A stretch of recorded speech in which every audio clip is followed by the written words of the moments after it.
जय हिंद साथियों। तो आज हम लोग बात करने वाले हैं, देखिए यह घटना चक्र का बुक है, ठीक है। यह बीपीएससी घटना चक्र पूर्वावलोकन, जो कि बीपीएससी का क्वेश्चन बैंक है। और वहीं देख लीजिए 17वीं 19वीं और 60वीं यह दिया हुआ है, लगभग कहाँ तक देख लीजिए यहाँ 38वीं तक, ठीक है। यह आपको हम बताने वाले हैं कि यह कैसा बुक है, यह जो कि बुक मैंने किस तरह का है। इसको अगर पढ़ेंगे तो क्या चीज़ का फ़ायदा होगा। तो दोस्तों देखिए, यह दोनों बुक, अगर आप साइंस अच्छा करना चाहते हैं तो आपको एक लुसेंट तो पढ़ना ही पड़ेगा। उसके साथ देख लीजिए, अगर आप इस घटना चक्र को पढ़ लेते हैं, देख लीजिए यह घटना चक्र है, अगर आप इस घटना चक्र को पढ़ लेते हैं तो साइंस का एक भी क्वेश्चन कहीं से नहीं छूटेगा। आप या तो दरोगा ले लीजिए या कोई भी एग्ज़ाम ले लीजिए, कोई भी एग्ज़ाम करें, बीपीएससी का भी बात कर रहे हैं या कोई भी स्टेट पीसीएस का जो होता है एग्ज़ाम, वो भी ले लीजिए, आपको न के बराबर क्वेश्चन छूटेगा। समझिए कि क्वेश्चन छूटेगा ही नहीं। तो देख लीजिए, और इसको कैसे पढ़ना है, सबसे पहले देख लीजिए इसको पढ़ने का। जब भी आप इसको पढ़ने जाइएगा तो आप देखने में लगता होगा कि इतना मोटा बुक है, देख लीजिए, लेकिन यह बहुत जल्दी आप पढ़ को समाप्त कर सकते हैं। जैसे कि यह देख लीजिए, हम आपको दिखाते हैं, देखिए यह क्वेश्चन सब है, देखिए कि कहाँ कहाँ से क्वेश्चन पूछा गया। देखिए पाषाण काल से देखिए कितना कई गो प्रश्न है। यह इससे आपको एगो आइडिया लग जाएगा, देख लीजिए। या देखिए इससे आपको यह देखिए इतना ही तक आप संदर्भ है, देखिए थोड़ा ही 8 को 10 को क्वेश्चन, इससे आपको यह आइडिया लग जाएगा कि हम क्या पढ़े और क्या छोड़े। जो आप लुसेंट में क्या पढ़ते हैं और क्या छोड़ते हैं ना, तो इसमें आपको हर एक टॉपिक, लुसेंट का हर एक टॉपिक दिया हुआ है।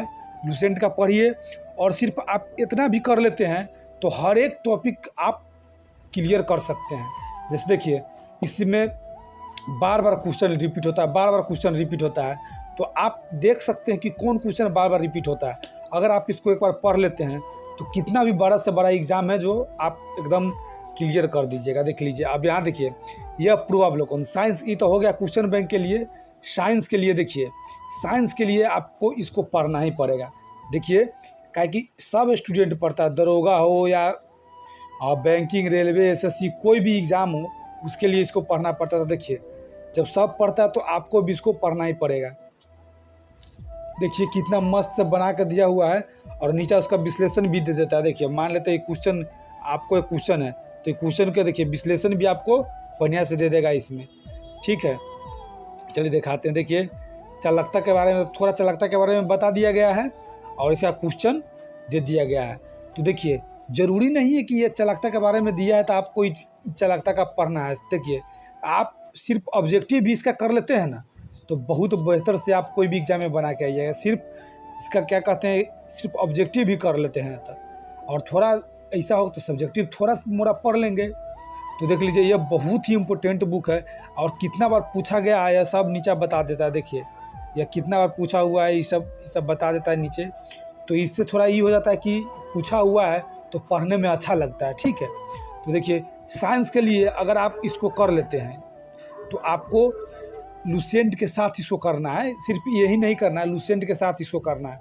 अगर आप इसको कर लेते हैं तो आपका क्वेश्चन एक भी नहीं छूटने वाला है। देख लीजिए, लिया केंद्रीय एवं राज्य सिविल सेवा परीक्षाओं के 254 सामान्य अध्ययन प्रश्न के मध्यायवार विभाजित हल प्रश्न पत्र देख लीजिए। यहाँ तक कि जो पीसीएस के साथ यूपीएससी सब जो करता है उसको भी यह पढ़ना चाहिए। यह बुक बहुत ही अच्छा बुक है, और इसको आप तुरंत ख़त्म कर सकते हैं। ज़्यादा से ज़्यादा 10 से 15 दिन में आप इसको ख़त्म कर सकते हैं। ऑप्शन के साथ दिया हुआ है, पढ़ते पढ़ते चल जाना है, ठीक है। तो यह बहुत ही महत्वपूर्ण बुक सब है।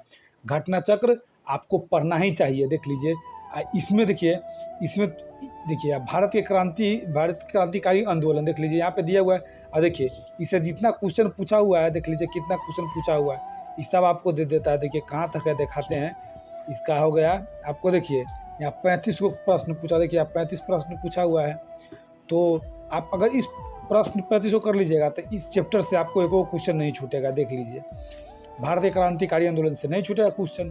तो यह अगर आप लुसेंट पढ़ लिए हैं तो आपको इसको भी पढ़ना है। और जो लूसेंट नहीं पढ़ा है तो पहले उसको तो लूसेंट पढ़ना पड़ेगा, उसके बाद जाके ही पढ़ना चाहिए। लेकिन आप अगर शुरुआत कर रहे हैं तो थोड़ा लूसेंट पढ़ लीजिए, लेकिन ये भी आप थोड़ा थोड़ा लेकर चलिएगा ना तो बहुत महत्वपूर्ण है, बहुत महत्वपूर्ण है। थोड़ा थोड़ा लेकर चलिएगा तो एग्ज़ाम में आपको प्रश्न छूटेगा ही नहीं। देख लीजिए, बहुत ज़्यादा इम्पोर्टेंट है। आपको क्या कह सकते हैं, अगर आप पढ़ने लगिएगा तो इसमें दिमाग पर प्रेशर नहीं पड़ता है। बहुत अच्छा बुक है, आप ऑप्शन के साथ भी दिया हुआ है, एक बार देख लेते हैं तो आपका काम एकदम क्लियर हो जाएगा। तो आपको साइंस के लिए यह पूर्वावलोकन ले लेना है, और क्वेश्चन बैंक के जो बीपीएससी या कोई भी आप अगर दरोगा वरोगा लगाते हैं तो आपको यह बीपीएससी का पूर्वावलोकन ले ही लेना चाहिए, ठीक है। इससे डायरेक्ट, क्योंकि हम लोग सेट लगाते हैं तो हम लोग को पता चलता है, इससे डायरेक्ट क्वेश्चन देखने को मिलता है, ठीक है। तो आप ये दोनों बुक ले लीजिएगा, साइंस के लिए और बीपीएससी या क्वेश्चन बैंक ये ले लीजिएगा, तो आपको कोई भी दिक्कत नहीं होगा क्वेश्चन सब बनाने में। ऐसे आपको यह हो जाएगा कि आप इसका जो प्रकृति कैसा है क्वेश्चन का वो भी आप समझ जाइएगा, ठीक है। तो चलिए दोस्तों, यह रहा, आपको ये दोनों बुक के बारे में बता दिए कि कैसे पढ़ना है, और अब फिर अब कौन बुक महत्वपूर्ण है वो हम अगले बार लेकर आएंगे, ठीक है। तो मिलते हैं अगले वीडियो में। जय हिंद साथियों।